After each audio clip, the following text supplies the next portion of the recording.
कहानी की शुरुआत में हम नत्सिया नाम की एक प्रेग्नेंट लेडी को एक सुनसान बेसमेंट के अंदर बंदी अवस्था में देखते हैं। लेकिन नत्सिया की प्रेगनेंसी बिल्कुल आम नहीं है, क्योंकि उसके पेट में कोई इंसानी बच्चा नहीं बल्कि एक खतरनाक डेमन का बच्चा पल रहा है। दरअसल उसे इसी बच्चे को जन्म देने के लिए यहाँ जबरदस्ती कैद करके रखा गया है। इसी तरह वक्त गुजरता रहता है और देखते ही देखते 6 महीने बीत जाते हैं। एक दिन वह रहस्यमयी औरत दोबारा नत्सिया के पास आती है और इस बार वह नत्सिया के पेट से उस बच्चे को बाहर निकाल लेती है। बच्चे को अपने कब्जे में लेने के बाद वह औरत उसे लेकर वहाँ से चली जाती है। उसके जाने के कुछ ही देर बाद नत्सिया का ससुर और उसका मंगेतर वहाँ पहुँचते हैं। दरअसल दोनों पूरे गांव वालों को साथ लेकर पिछले कई महीनों से नत्सिया को ढूंढ रहे थे और आखिरकार उन्हें उसका पता मिल जाता है। उनके वहाँ पहुँचते ही नत्सिया तुरंत उन्हें अपने साथ हुई पूरी घटना बताती है और कहती है कि जिस औरत ने उसे यहाँ कैद करके रखा था वो अभी अभी उसके बच्चे को लेकर नीचे की तरफ गई है। ये सुनकर दाढ़ी वाला काला आदमी बिना देर किए उसका पीछा करते हुए अंडरग्राउंड टनल की तरफ बढ़ता है। कुछ दूर आगे बढ़ते ही उसके सामने एक ऐसा खौफनाक मंजर आता है जिसे देखकर उसके होश उड़ जाते हैं। वहाँ वो औरत अकेली नहीं थी बल्कि उसके साथ कई सारे डेमन्स भी मौजूद थे। तभी वो उस नवजात बच्चे को जमीन पर रख देती है। अगले ही पल उसके शरीर में अजीबोगरीब बदलाव शुरू हो जाता है। कुछ ही सेकंड्स में वो बच्चा तेजी से बड़ा होकर एक जवान डेमन में बदल जाता है। लेकिन हैरानी की बात ये होती है कि दिखने में वो बिल्कुल एक नॉर्मल इंसान जैसा लग रहा था। ये सब देखने के बाद नत्सिया का ससुर किसी तरह वहाँ से बाहर निकलता है और तुरंत अपने पार्टनर को पूरी घटना बताता है। लेकिन कहानी का असली राज अभी सामने आना बाकी था। इधर जंगल के अंदर हम एक और अजीबोगरीब प्राणी को देखते हैं। शुरुआत में वो किसी खतरनाक जानवर जैसा नजर आता है, लेकिन अगले ही पल उसके शरीर में एक अजीब बदलाव शुरू हो जाता है। देखते ही देखते वो प्राणी एक खूबसूरत कन्या का रूप ले लेती है। इसके बाद वो जंगल के रास्ते के किनारे खड़ी होकर वहाँ से गुजर रहे एक आदमी से लिफ्ट मांगती है। सुनसान सड़क पर एक अकेली लड़की को देखकर वह आदमी उसकी मदद करने के लिए तैयार हो जाता है। लेकिन वह आदमी बिल्कुल नहीं जानता था कि जिस लड़की की मदद करने के लिए उसने गाड़ी रोकी है वह असल में एक डेमन है। कुछ दूर आगे बढ़ते ही वह डेमन लड़की जानबूझकर गाड़ी को एक ऐसे कस्बे के पास टकरा देती है जहां लोग हर रात निकलने वाले मॉन्स्टर्स से बचकर जी रहे थे। दरअसल वह डेमन लड़की खुद को एक बेचारी विक्टिम बनाकर उस कस्बे में एंटर करना चाहती थी। गाड़ी टकराते ही आसपास के लोग तुरंत मदद के लिए वहां पहुंचते हैं। दाढ़ी वाला काला आदमी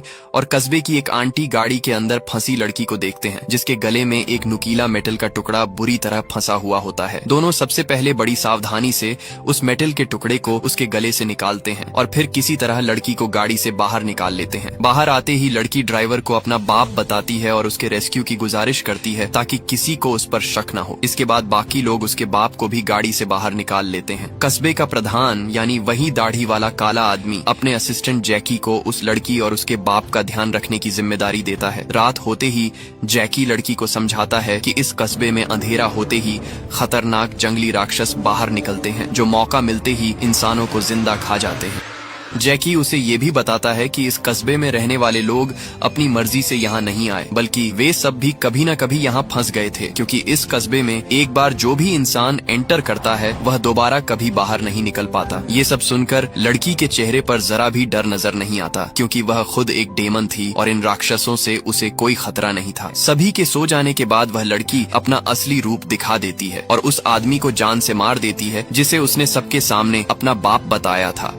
लेकिन कस्बे के लोगों को शक न हो इसलिए वह तुरंत जैकी के पास जाती है और रोने का नाटक करते हुए उसे बताती है कि रात में उसके बाप के साथ कुछ अनहोनी हो गई है। जैकी उसे समझाकर शांत करता है और कहता है कि सुबह होते ही हम तुम्हारे बाप को दफना देंगे। लड़की के इस नाटक से जैकी को जरा भी अंदाजा नहीं होता कि असल में वह खुद एक डेमन है। सुबह होते ही कस्बे के बीच लगे एक साइन बोर्ड से एक बोरी लटकती हुई नजर आती है जिसमें से खून टपक रहा होता है। वहीं आंटी मैरी जब बाहर आकर यह मंजर देखती है तो उसे तुरंत अपने पति की याद आ जाती है, जो कुछ हफ्तों पहले जंगल में कस्बे से बाहर निकलने का रास्ता ढूंढने गया था और तब से लापता था। इसलिए मैरी और बाकी कस्बे वालों को लगता है कि शायद उस बोरी के अंदर उसके पति की डेड बॉडी है। लेकिन जैसे ही वे लोग बोरी को नीचे उतार कर खोलते हैं सभी हैरान रह जाते हैं, क्योंकि उसके अंदर किसी इंसान की नहीं बल्कि एक मरी हुई बकरी की बॉडी होती है। उधर मैरी के बच्चे एथन और जूली जब खेलने के लिए स्टोर रूम का दरवाजा खोलते हैं तो उनके सामने एक खौफनाक मंजर सामने आता है। अंदर उन्हें अपने बाप की डेड बॉडी उलटी लटकी हुई मिलती है, जिसे उन जंगली राक्षसों ने बुरी तरह नोच डाला था। ये देखकर मैरी और उसके दोनों बच्चे बुरी तरह टूट जाते हैं। इधर उस आदमी को दफनाने से पहले वह डेमन चुपके से उसका एक दांत निकालकर अपने पास रख लेती है। आखिर वह उस दांत का क्या करना चाहती थी, इसका राज अभी सामने आना बाकी था। इसके बाद माइकल और उस ड्राइवर को एक साथ दफना दिया जाता है। वहीं दाढ़ी वाला काला आदमी अपने असिस्टेंट जैकी को साथ लेकर कॉलोनी में पहुंचता है। वहां वह देखता है कि उसकी बहू नत्सिया रूम के अंदर गोबर से एक डेमन की मूर्ति बना रही होती है। दाढ़ी वाला काला आदमी हैरानी से उससे पूछता है कि वह आखिर यह मूर्ति क्यों बना रही है। इस पर नत्सिया बताती है कि वह डेमन उसके पेट से जन्मा था। वह जो भी करता है वह उसे देख सकती है और महसूस भी कर सकती है। यह सुनकर दाढ़ी वाला काला आदमी पूरी तरह सन्न रह जाता है। उसे यही लगने लगता है कि उसकी बहू शायद पूरी तरह पागल हो चुकी है। इधर एथन अपने मरे हुए बाप की सच्चाई जानने के लिए अकेले ही जंगल की ओर निकल पड़ता है। कुछ देर बाद उसे जंगल के अंदर अपना बाप दिखाई देता है। उसका बाप उसे गले लगाते हुए समझाता है कि उसे ऐसे खतरनाक जंगल में कभी भी अकेले नहीं घूमना चाहिए, और फिर बताता है कि उसने इस कस्बे से बाहर निकलने का रास्ता ढूंढ लिया है। वह एथन से कहता है कि उसे लेक ऑफ टीयर्स नाम की एक झील ढूंढनी होगी, क्योंकि वहीं से इस कस्बे से बाहर निकलने का रास्ता मिल सकता है। एथन का बाप उसे यह सब बता ही रहा होता है कि तभी उसकी मम्मी मैरी वहां पहुंच जाती है। एथन जैसे ही दोबारा मुड़कर अपने बाप की तरफ देखता है, उसका बाप अचानक वहां से गायब हो चुका होता है। घर पहुंचते ही मैरी एथन से पूछती है कि वह जंगल में क्या करने गया था। एथन बताता है कि वह अपने मरे हुए बाप की सच्चाई जानने के लिए जंगल में गया था और वहाँ उसने अपने बाप को देखा और उन्होंने उसे लेक ऑफ टीयर्स ढूंढने के लिए कहा है। मैरी जानती है कि इस दुनिया में लेक ऑफ टीयर्स नाम की कोई जगह नहीं है, ये सब एक किताब में लिखी बातें हैं। लेकिन उसे डर था कि अगर वह एथन की बात नहीं मानेगी तो पता नहीं कब वह अकेला ही जंगल में लेक ऑफ टीयर्स को ढूंढने निकल जाए। इसी वजह से मैरी अपने बेटे को अकेले जंगल में जाने से रोकने के लिए उसकी बात मान लेती है और अगले दिन कस्बे के कुछ लोगों को साथ लेकर लेक ऑफ टीयर्स की तलाश में जंगल की तरफ निकल पड़ती है।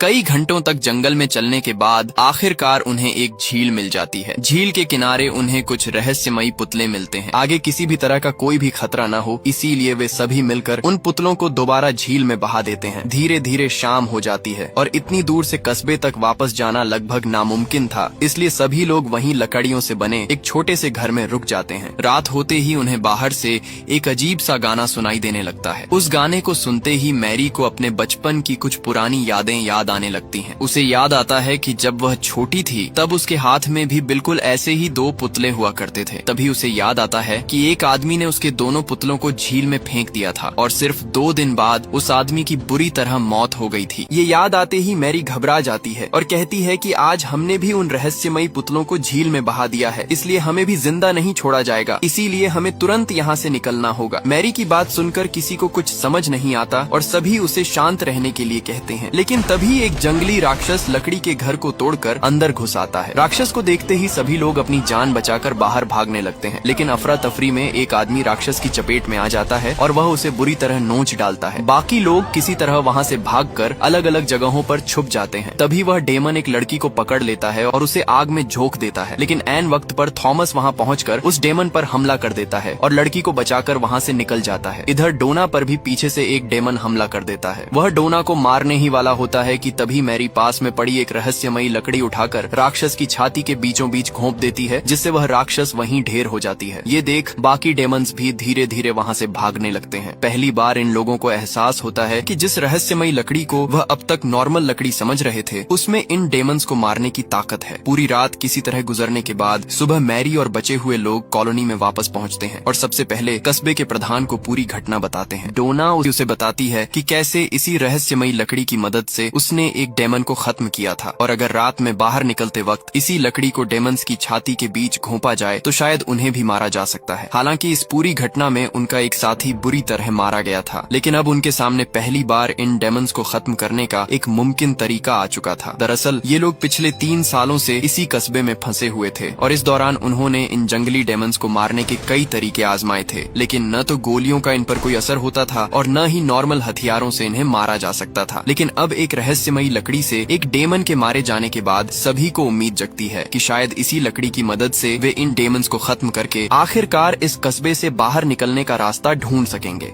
इसी प्लान को ध्यान में रखते हुए कस्बे का प्रधान अपने बेटे और असिस्टेंट जैकी के साथ रूम में बैठकर प्लानिंग करता है। वह दोनों को बताता है कि आज रात वह उस रहस्यमयी लकड़ी की मदद से डेमंस को मारकर टेस्ट करेंगे ताकि पता चल सके कि क्या ये लकड़ी सच में डेमंस पर काम करती है या नहीं। लेकिन प्रधान का बेटा उसे रोकते हुए कहता है कि आप कस्बे के प्रधान हो, हम आपको ये रिस्क नहीं लेने देंगे। आपकी जगह जैकी जाएगा क्योंकि वह पहले एथलीट रह चुका है और जरूरत पड़ने पर तेजी से भाग सकता है। जैकी भी ये काम करने के लिए तैयार हो जाता है। सभी लोग अपनी प्लानिंग में लगे हुए होते हैं। तभी वह डेमन लड़की चुपके से एक फार्म में पहुंचती है और वहां रखे मुर्गी के अंडों को देखने लगती है। वह एक अंडा उठाकर सीधा उस मरे हुए आदमी के पास पहुंचती है जो लेक के किनारे मारा गया।